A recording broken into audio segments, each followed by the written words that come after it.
3.3 number 12, we are going to differentiate cosine x over 1 minus sine x. So right away, quotient rule ready. So f on the top, g on the bottom, and I'll write this down. G equals to 1 minus sine x, and f will be cosine x. Alright, for g prime, derivative of 1 is 0, derivative of negative sine, first of all bring down the negative, and ask ourselves, what's the derivative of sine? Derivative of sine is equal to cosine. So I have negative cosine x. Alright, for this, take the derivative of cosine x. Derivative of cosine x is negative sine x. Just like that. So once again, this is my ingredients, and now I'm ready. Y prime equals to, let me square the denominator first. 1 minus sine x square.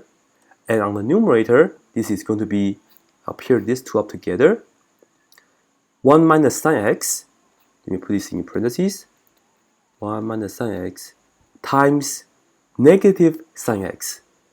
Make sure that you use parentheses accordingly, because if you multiply, you really mean to multiply, you have to use parentheses, right? Otherwise, it looks like a subtract sine x. So once again, 1 minus sine x, you pair up g with f prime. So 1 minus sine x times negative sine x.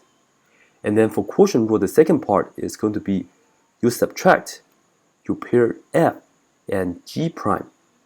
And here I have cosine x for f times negative cosine x for g prime. So once again, use parentheses like that. So this is what I have at the moment. So now let's work out pretty much the numerator. Once again, the denominator stays the same again. So I have 1 minus sine x raised to the second power, and on the top I will have to distribute the negative sign backwards like this, right? And let me put down the result right here. Negative sine x times 1 is negative sine x. Negative sine x times negative sine x gives us positive sine square x. Alright, and then for this part, negative cosine x times negative cosine x gives us positive cosine square x, like this. And at the moment that you think that we are done because it seems that there's nothing that we can cancel out. However, you should always remember this trig identity. Sine square x plus cosine square x altogether, this right here, is equal to 1. Alright? Altogether, this right here, it's equal to 1.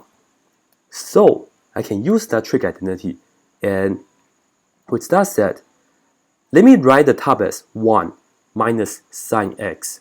Alright? 1 minus sine x on the top. Over the denominator is parentheses 1 minus sine x parentheses square. And the reason I did that is because now, as we can see, the 1 minus sine x on the top can be cancelled out with 1 of the 1 minus sine x on the denominator. So that will be just to the first power. So altogether, on the top, I have a positive 1, and on the denominator, I have just 1 minus sine x. And by the way, this is a really common question in calculus. So this is it. This is the answer, right?